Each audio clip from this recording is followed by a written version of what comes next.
بسم اللہ الرحمن الرحیم۔ السلام علیکم ورحمۃ اللہ وبرکاتہ۔ امید کرتی ہوں آپ سب خیر و عافیت سے ہوں گے۔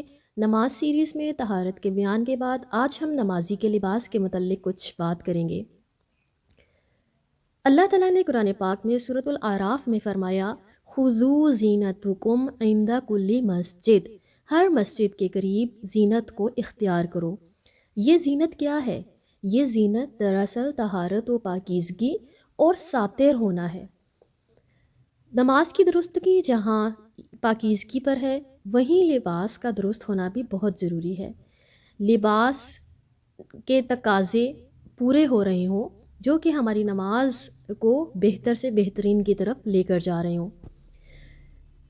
لباس میں کچھ ایسے نقطے یا کچھ ایسے پوائنٹس جو ہماری نظروں سے اوجھل ہوتے ہیں اس ٹاپک کے متعلق، اور ہم ان کو بے دہانی میں اپنی ایک عادت کا حصہ بنائے رکھتے ہیں، جس سے بھی ہماری نماز میں خشوع نہیں آتا۔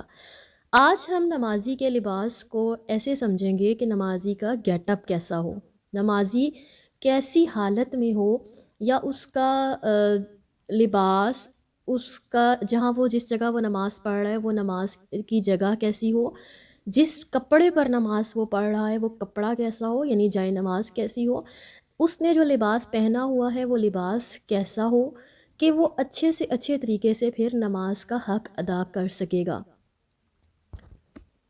اس میں دیکھیں، ہم نبی پاک صلی اللہ علیہ وسلم کی زندگی سے کچھ مثالیں اپنے سامنے رکھیں گے اور پھر اس بات کو سمجھیں گے کہ ہمیں اپنے لباس میں کس کس بات پر توجہ دینی ہے۔ بخاری شریف میں آتا ہے کہ حضرت عائشہ رضی اللہ عنہا سے روایت ہے کہ رسول اللہ صلی اللہ علیہ وسلم نے ایک دھاری دار چادر میں نماز پڑھی، پھر فرمایا، میری اس چادر کو ابو جہیم کے پاس لے جاؤ اور اس کی چادر میرے پاس لے آؤ، اس چادر کی دھاریوں نے مجھے نماز میں خشوع سے غافل کر دیا ہے۔ وہ چادر دھاری دار تھی، لائننگ والی چادر تھی۔ اب ہو سکتا ہے نبی اکرم صلی اللہ علیہ وسلم جب نماز پڑھ رہے ہوں تو ان کی توجہ نماز کے الفاظ اللہ کی ملاقات سے ہٹ کر اس دھاری دار کپڑے پر پڑ گئی ہو، جس سے ان کی نماز کے خشوع میں کمی آئی ہو، اور اسی وجہ سے نبی اکرم صلی اللہ علیہ وسلم نے اس چادر کو دینے کا، تحفتاً دینے کا ارادہ کیا کہ یہ چادر دے دو۔ آج آپ دیکھیں کہ ہم اگر ایسے لباس میں نماز پڑھیں جو بہت زرق برق والا ہو، اور ایسا لباس جو ہمیں بہت پسند ہو، اور ہم نماز میں اس لباس ہی کی طرف اپنی اٹینشن ڈائیورٹ کرتے رہیں اور نماز کے جو خشوع ہے اس کو بالکل سائڈ پہ رکھ دیں، تو ایسے لباس میں نماز کا ہمارا ایک معیار کیا ہوگا، ہم خود اس چیز کو بہتر طریقے سے سمجھ سکتے ہیں۔ پھر دیکھیں کہ حضرت عائشہ رضی اللہ عنہا نے گھر میں ایک پردہ لٹکا رکھا تھا۔ رسول اللہ صلی اللہ علیہ وسلم نے فرمایا، یہ پردہ ہٹا دو، اس کی تصویریں نماز میں میرے سامنے آتی ہیں۔ یہ بھی بخاری شریف میں روایت ملتی ہے۔ تو ہر وہ چیز جو آپ کی نماز کے خشوع کو خراب کر رہی ہے، جو آپ کی نماز کے مقصد کو خراب کر رہی ہے، اس کو ہٹا کر، اس کو اپنے سے دور کر کے نماز بہترین پڑھنے کی کوشش کر رہے ہیں۔ اسی طرح دیکھیں کہ بعض اوقات بہت سردی ہے، بہت گرمی ہے، ہم نے شاید خشوع کا ایک لیول یہ سمجھ رکھا ہے کہ اپنے آپ کو تکلیف دے کے نماز پڑھنی ہے، حالانکہ ایسا نہیں ہے۔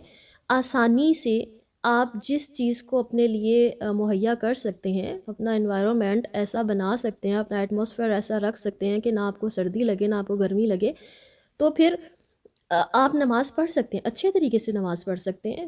اب ایسا ہے کہ پنکھا جان کے گرمی میں بند کیا ہوا ہے کہ نہیں مجھے نماز میں زیادہ ثواب ملے، اب ساری نماز میں پسینہ پہنچتے ٹائم گزر رہا ہے، تو یہ تقویٰ کی علامت نہیں ہے۔ صحابہ کرام رضی اللہ عنہم رسول اللہ صلی اللہ علیہ وسلم کے پیچھے نماز پڑھتے ہوئے گرمی کی شدت سے سجدے کی جگہ کپڑے کا کنارہ بچھا لیتے تھے، تاکہ ان کو نماز میں ان کی توجہ اس چیز پر نہ جائے کہ ہماری پیشانی جل رہی ہے، بلکہ اس چیز پر جائے کہ ہماری پیشانی اللہ کے حضور جھکی ہوئی ہے۔ مسلم میں ایک اور واقعہ ملتا ہے کہ حضرت عبداللہ بن عباس رضی اللہ عنہما نے عبداللہ بن حارث کو دیکھا کہ وہ پیچھے سے بالوں کا جوڑا باندھ کر نماز پڑھ رہے تھے۔ عبداللہ بن عباس اٹھے اور ان کے جوڑے کو کھول دیا۔ جب ابن حارث نماز سے فارغ ہو گئے، ابن عباس کی طرف متوجہ ہوئے اور کہنے لگے، میرے سر سے تمہیں کیا سروکار تھا؟ مطلب تم نے میرا جوڑا کیوں کھولا؟ ابن عباس رضی اللہ عنہما نے کہا میں نے رسول اللہ صلی اللہ علیہ وسلم کو یہ فرماتے ہوئے سنا ہے، بے شک اس طرح کے آدمی کی مثال اس شخص کی سی ہے جو مشکیں بندھی ہوئی حالت میں نماز پڑھ رہا ہو۔ مطلب مشق باندھی ہوئی ہے اور وہ جیسے بیڑیوں میں بندھا ہوا ہے اور اس طرح وہ نماز پڑھ رہا ہے۔ دیکھیں ٹائٹ ہیئر سٹائل ہے، ٹائٹ لباس ہے، تو نماز میں خود ہم سمجھ سکتے ہیں کہ نماز میں ہم ریلیکس نہیں ہو پائیں گے۔ ریلیکس ہو کر نماز پڑھنی ہے، یہ بہت ایک اہم فیکٹر ہے کہ جب ہم تذبذب کا شکار رہتے ہیں، کسی ایمرجنسی کا شکار رہتے ہیں، خاص طور پہ اپنی خواتین کو لے لیں جو ہانڈیاں چڑھا کر نماز پڑھنے لگ جاتی ہیں، کوکر چلا کر نماز پڑھنے لگ جاتی ہیں، اور ساری نماز میں ان کا دھیان اسی بات پہ ہوتا ہے کہ ہانڈی لگ نہ جائے، تو اپنے آپ کو ریلیکس کر کے نماز پڑھنا سیکھنی ہے۔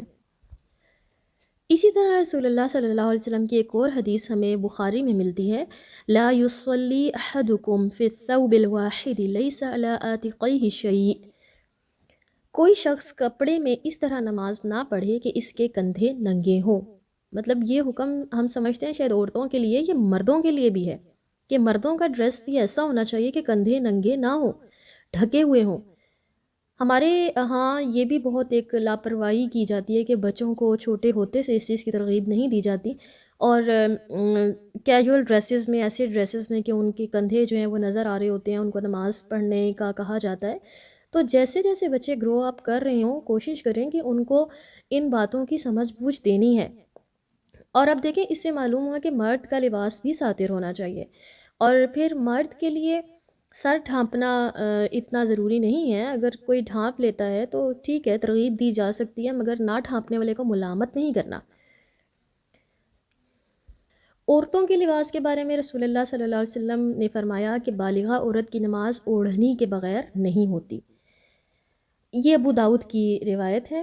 آپ دیکھیں کہ اوڑھنی ضروری ہے، ٹھیک ہے، مطلب اوڑھنی جو اوپر سے ایک دوپٹہ یا بڑی چادر جو آپ کے جسم کو کور کر لے، کیونکہ رسول اللہ صلی اللہ علیہ وسلم کے ساتھ عورتیں نماز فجر ادا کرتی تو وہ اپنی چادروں میں لپٹی ہوا کرتی تھیں۔ اب فجر کی نماز میں اندھیرا ہوتا تھا لیکن وہ پھر بھی اپنے آپ کو لپیٹ کے آتی تھیں، تو وہ اپنی چادروں میں لپٹی ہوا کرتی تھیں۔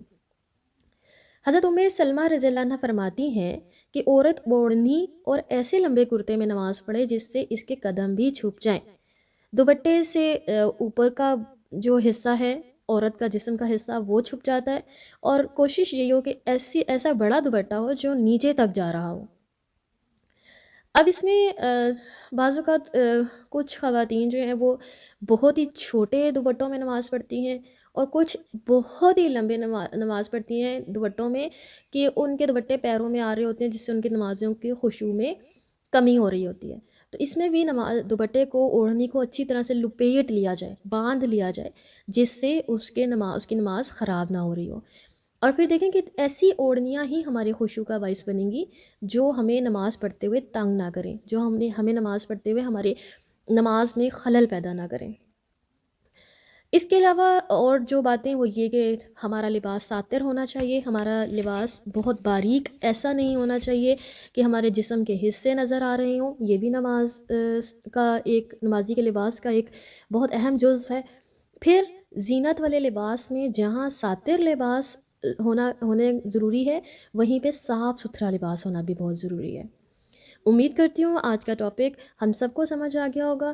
صرف خود نہیں، اپنے بچوں کو، اپنے گھر والوں کو بہت آسان طریقے سے یہ باتیں سمجھائیں تاکہ لوگ ہمارے دین کو بوجھ نہ سمجھیں۔ ہمارا دین بہت آسان دین ہے، صرف ہم نے اس کی کچھ ایسے پوائنٹس کو لے لیا ہے کہ وہ ہمیں اور ہمارے بچوں کو بہت سخت لگنے لگ گیا ہے۔ اللہ کی محبت میں، رسول کی محبت صلی اللہ علیہ وسلم میں ہمیں ہر وہ کام کرنا ہے جس سے اللہ اور اللہ کے رسول صلی اللہ علیہ وسلم خوش ہو جائیں۔ اپنا بہت خیال رکھیے گا، مجھے دعاؤں میں یاد رکھیے گا۔ السلام علیکم ورحمۃ اللہ وبرکاتہ۔